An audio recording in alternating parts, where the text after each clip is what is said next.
Suatu hari, saat kota Madinah sedang dalam suasana aman dan tenang, terlihat dari tepat ketinggian di pinggir kota, debu tebal yang mengepul ke udara. Debu itu semakin meninggi, bergumpal-gumpal hingga hampir menutupi angkasa. Angin yang bertiup menyebabkan gumpalan debu dari butiran pasir Sahara yang lembut dan terbang menghampiri pintu-pintu rumah di Madinah dan berhembus dengan kuatnya di jalan-jalan. Orang-orang menyangka ada badai yang menyapu dan menerbangkan pasir, tetapi kemudian dari balik tirai debu itu mereka mendengar terbesit kabar tentang kedatangan kafilah besar yang panjang. Tak lama kemudian 700 kendaraan yang syarat dengan muatannya memenuhi jalan-jalan dan mengguncang Madinah. Orang-orang saling memanggil dan mengajak sesamanya untuk menyaksikan keramaian ini, serta turut bergembira atas kedatangan harta dan rezeki yang dibawa kafilah itu. Ummul Mukminin Aisyah ketika itu mendengar suara hiruk-pikuk kafilah yang bergerak maju, bertanya, apakah yang terjadi di kota Madinah? Ada yang menjawab, kafilah Abdurrahman bin Auf baru datang dari Syam membawa barang-barang dagangannya. Jadi kafilah itu yang telah menyebabkan semua guncangan ini? Tanya Ummul Mukminin. Benar, wahai Ummul Mukminin. Jumlahnya 700 kendaraan. Ummul Mukminin menggeleng-gelengkan kepala. Pandangannya menerawang jauh seolah-olah sedang mengingat-ingat peristiwa yang pernah dilihat atau ucapan yang pernah didengarnya. Kemudian ia berkata, aku pernah mendengar Rasulullah bersabda, aku melihat Abdurrahman bin Auf masuk surga dengan merangkak. Abdurrahman bin Auf masuk surga dengan merangkak? Mengapa ia tidak memasukinya dengan melompat atau lari-lari kecil bersama angkatan pertama para sahabat Rasulullah? Sebagian sahabat menyampaikan cerita Aisyah kepadanya, maka ia pun teringat telah mendengarkan hadis dari Nabi lebih dari satu kali dan dengan redaksi yang berbeda-beda. Sebelum tali-tali pengikat perniagaannya dilepas, Abdurrahman melangkahkan kakinya ke rumah Aisyah lalu berkata kepadanya, engkau telah mengingatkanku suatu hadis yang tidak pernah kulupakan, maka saksikanlah bahwa kafilah ini dengan semua muatannya beserta kendaraan dan perlengkapannya aku persembahkan di jalan Allah. Seluruh muatan 700 kendaraan itu dibagi-bagikan sebagai perbuatan baik yang agung. Peristiwa yang satu ini saja sudah cukup untuk mengukir sebuah gambaran yang sempurna tentang kehidupan sahabat Rasulullah Abdurrahman bin Auf. Dialah saudagar sukses yang lebih sukses daripada kesuksesan yang pernah ada. Dia merupakan orang kaya dengan kekayaan yang melimpah ruah. Dia adalah seorang mukmin yang bijaksana yang tidak ingin bagian dari keuntungan agamanya hilang begitu saja dan tidak sudi kekayaannya membuat dirinya tertinggal dari kafilah iman dan pahala surga.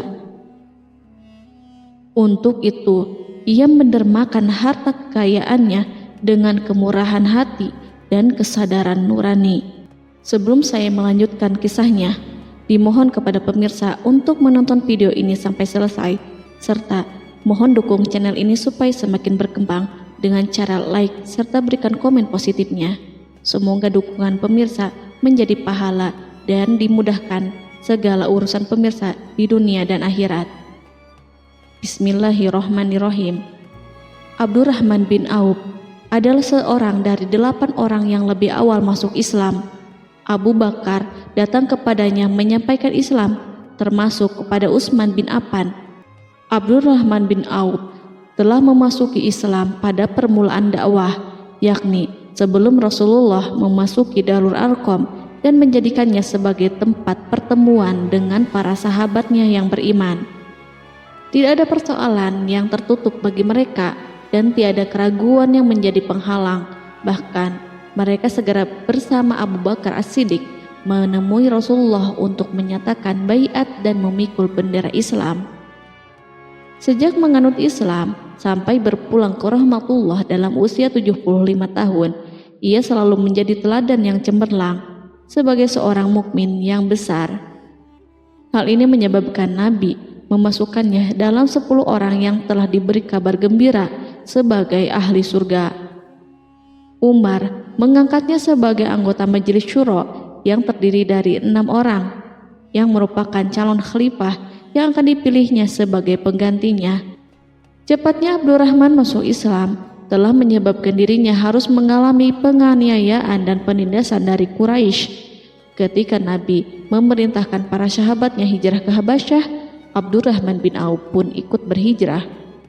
Kemudian ia kembali lagi ke Mekah, lalu hijrah untuk kali keduanya ke Habasyah, dan selanjutnya hijrah ke Madinah. Keuntungannya dalam perniagaan sangatlah besar, hingga mencapai batas yang membuat dirinya merasa takjub dan heran, sehingga ia berkata, "Sungguh aku melihat diriku ini, seandainya mengangkat batu, niscaya aku temukan emas dan perak di bawahnya." Perniagaan bagi Abdurrahman bin Auf bukanlah jenis perdagangan yang tercela maupun monopoli. Bahkan ia sendiri bukanlah orang yang berlomba-lomba untuk mengumpulkan harta atas dorongan agar menjadi orang kaya.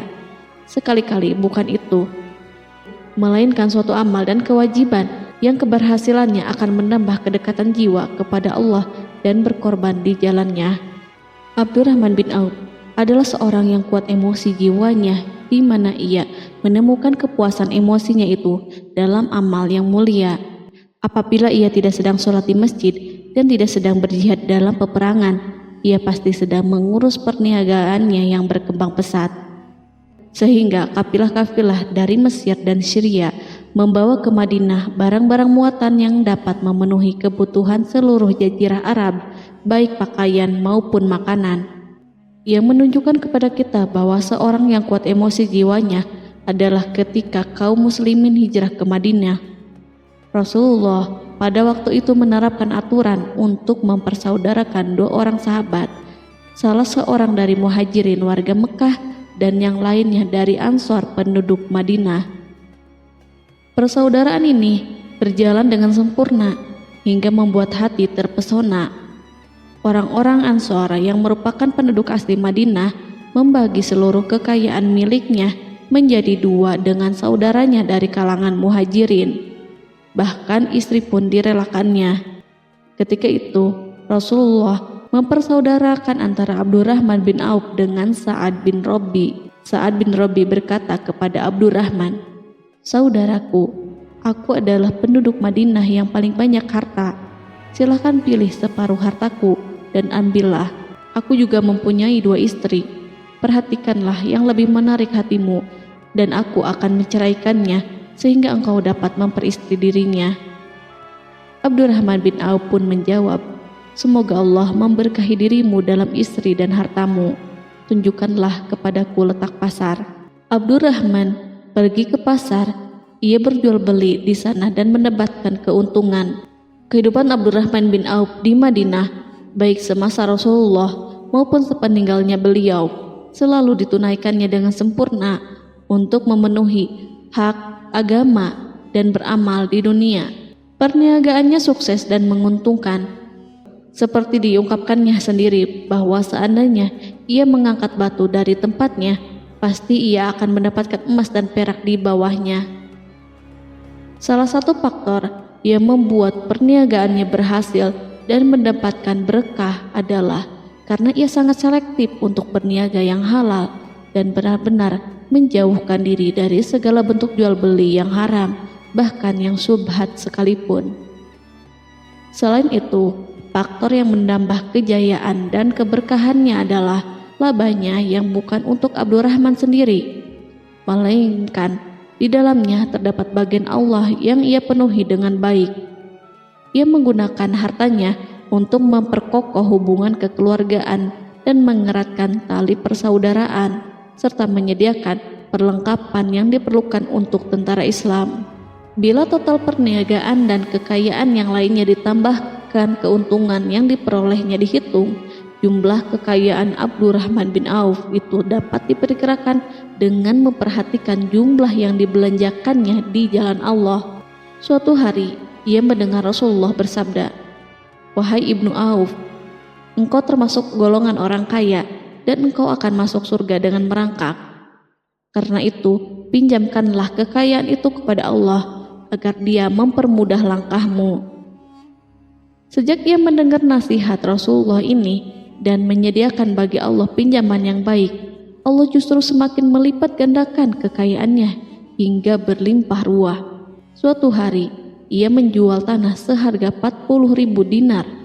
Kemudian uang itu dibagi-bagikan semuanya untuk keluarganya dari Bani Zuhrah, untuk para istri Nabi, dan untuk kaum muslimin yang miskin. Pada kesempatan lain, ia menyerahkan 500 ekor kuda untuk perlengkapan tentara Islam. Pada hari yang lain, ia menyerahkan 1.500 kendaraan unta. Menjelang wafat, ia mewasiatkan 50.000 dinar untuk diinfakkan di jalan Allah. Ia juga berwasiat bagi setiap orang yang ikut perang Badar dan masih hidup, masing-masing mendapatkan 400 dinar. Hingga Utsman bin Affan juga mengambil bagian dari wasiat itu, meskipun termasuk orang yang kaya. Ia berkata, harta Abdurrahman bin Auf halal lagi bersih, dan memakan harta itu membawa keselamatan dan keberkahan. Ibnu Auf adalah seorang yang mengendalikan hartanya, bukan dikendalikan oleh hartanya. Sebagai buktinya, ia tidak mau celaka dengan mengumpulkan dan tidak menyimpannya. Bahkan ia mengumpulkannya dengan tetap merendahkan hati dan dari jalan yang halal. Kemudian harta itu tidak dinikmati untuk kepentingannya sendiri, melainkan untuk dinikmati bersama keluarga, kerabat, rekan-rekan, dan masyarakat seluruhnya. Karena begitu luas pemberian serta bantuannya, ada yang mengatakan seluruh penduduk Madinah berserikat dengan Abdurrahman bin Auf pada hartanya. Sepertiga dipinjamkannya kepada mereka, sepertiga lagi dipergunakannya untuk membayar hutang-hutang mereka, dan sepertiga sisanya dibagi-bagikan kepada mereka. Harta kekayaan ini tidak akan pernah membuat kelegaan dan kesenangan pada dirinya selama ia belum menemukan jalan untuk membela agama dan membantu rekan-rekannya. Adapun untuk selain itu, ia selalu merasa khawatir terhadap kekayaannya. Pada suatu hari, dihidangkan kepadanya makanan untuk berbuka karena waktu itu sedang berpuasa. Ketika pandangannya tertuju pada hidangan tersebut, selera makannya pun bangkit. Namun, ia justru menangis sambil berkata, "Mus'hab bin Umair telah gugur sebagai syahid dan ia jauh lebih baik daripada aku. Ia hanya mendapat kafan sehelai kain yang jika ditutupkan ke kepalanya, maka kelihatan kakinya, dan jika ditutupkan ke kedua kakinya, terbukalah kepalanya. Demikian pula Hamzah yang jauh lebih baik daripada aku. Ia pun gugur sebagai syahid, dan saat akan dikuburkan hanya mendapatkan sehelai selendang.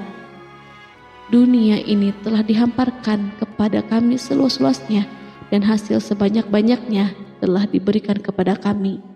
Sungguh kami khawatir bila pahala kebaikan kami telah disegerakan balasannya di dunia." Pada peristiwa lain, sebagian sahabat berkumpul bersamanya menghadapi jamuan makan di rumahnya. Tak lama setelah makanan diletakkan di hadapan mereka, Abdurrahman menangis sehingga rekan-rekannya bertanya, "Apa yang membuatmu menangis, wahai Abu Muhammad?" Ia pun menjawab, "Rasulullah telah wafat, dan semasa hidup beliau beserta keluarganya tidak pernah merasakan kenyang makan roti gandum. Apa harapan kita apabila dipanjangkan usia tetapi tidak menambah kebaikan bagi kita?" Demikianlah, kekayaan yang melimpah itu sedikit pun tidak membangkitkan kesombongan dan takabur dalam dirinya. Bahkan orang-orang mengatakan tentang dirinya, seandainya seorang asing yang belum pernah mengenalnya kebetulan melihatnya sedang duduk bersama budak-budaknya, niscaya ia tidak bisa membedakan di antara mereka. Tetapi bila orang asing itu mengenal satu saja sisi jihad Ibnu Auf dan ujian yang dihadapinya, ia pasti langsung mengetahui siapa dia. Misalnya, ia mengetahui bahwa di badannya terdapat 20 bekas luka di perang Uhud, dan bahwa salah satu dari bekas luka itu meninggalkan cacat pincang yang tidak sembuh-sembuh pada salah satu kakinya. Contoh lain, beberapa gigi serinya rontok di perang Uhud yang menyebabkan kecedalan yang jelas pada ucapannya. Saat orang asing itu tahu salah satu sisi ini, ia pasti menyadari bahwa laki-laki yang berperawakan tinggi dengan wajah berseri, kulit halus, pincang, cedal sebagai tanda jasa dari perang Uhud, itulah orang yang bernama Abdurrahman bin Auf. Semoga Allah ridho kepadanya. Kita sudah terbiasa memperhatikan tabiat manusia, bahwa harta kekayaan itu biasanya menyebabkan seseorang suka berkuasa. Artinya, orang-orang kaya selalu gandrung untuk memiliki pengaruh guna melindungi kekayaan mereka dan melipat gandakan pengaruh itu.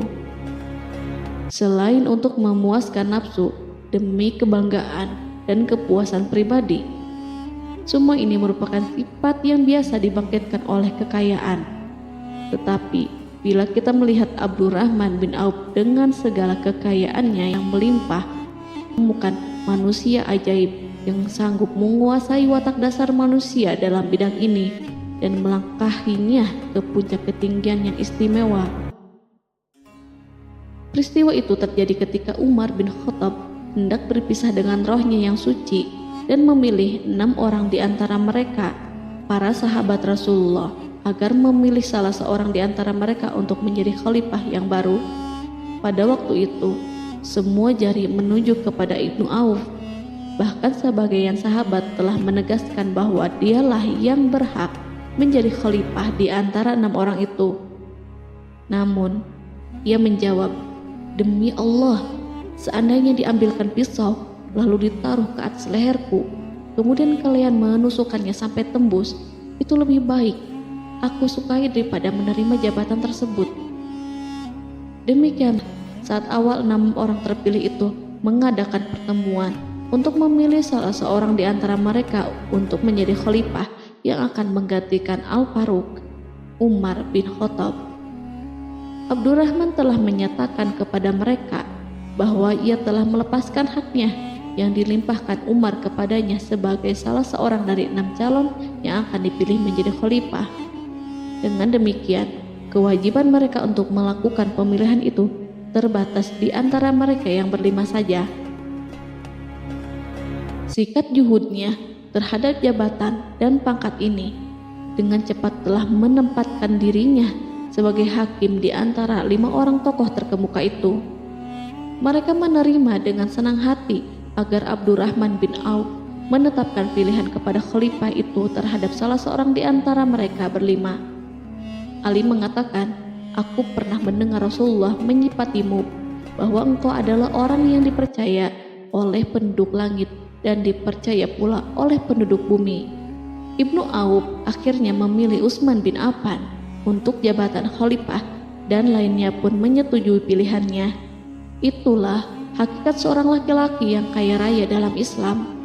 Apakah Anda telah memperhatikan bagaimana Islam telah mengangkat dirinya jauh di atas kekayaan dengan segala godaan dan penyesatannya itu, dan bagaimana ia menempa kepribadiannya dengan sebaik-baiknya? Pada tahun 32 Hijriah, tubuhnya berpisah dengan roh. Ummul Mukminin Aisyah memberinya kemuliaan khusus yang tidak diberikan kepada orang lain dengan memberikan usulan kepadanya ketika ia masih terbaring di ranjang menuju kematian agar bersedia dikuburkan di pekarangan rumahnya berdekatan dengan Rasulullah, Abu Bakar, dan Umar. Namun ia memang seorang muslim yang telah dididik Islam dengan sebaik-baiknya, sehingga merasa malu bila dirinya diangkat dan disandingkan dalam kedudukan tersebut. Selain itu, ia telah membuat janji dan ikrar yang kuat dengan Utsman bin Maz'un, yakni jika salah seorang di antara mereka meninggal sesudah yang lain, hendaklah ia dikuburkan di dekat sahabatnya itu. Saat rohnya bersiap-siap memulai perjalanan yang baru, air matanya meleleh, sedangkan lidahnya bergerak-gerak mengucapkan kata-kata, "Aku khawatir dipisahkan dari sahabat-sahabatku karena kekayaanku yang melimpah ruah." Namun, ketenangan dari Allah segera menyelimutinya. Lalu senyuman tipis menghiasi wajahnya disebabkan sukacita yang memberi cahaya dan kebahagiaan yang menenteramkan jiwa. Ia memasang telinganya untuk menangkap sesuatu, seolah-olah ada suara yang lembut merdu yang datang mendekat. Ia sedang mengenang kebenaran sabda Rasulullah yang pernah beliau ucapkan, Abdurrahman bin Auf di dalam surga. Ia barangkali juga sedang mendengarkan janji Allah dalam kitabnya. Orang yang menginfakkan hartanya di jalan Allah, kemudian tidak mengiringi apa yang diinfakkan itu dengan menyebut-nyebut dan menyakiti perasaan penerima, maka memperoleh pahala di sisi Rabb mereka. Tidak ada rasa takut pada mereka dan mereka tidak bersedih hati. Quran Surat Al-Baqarah ayat 262.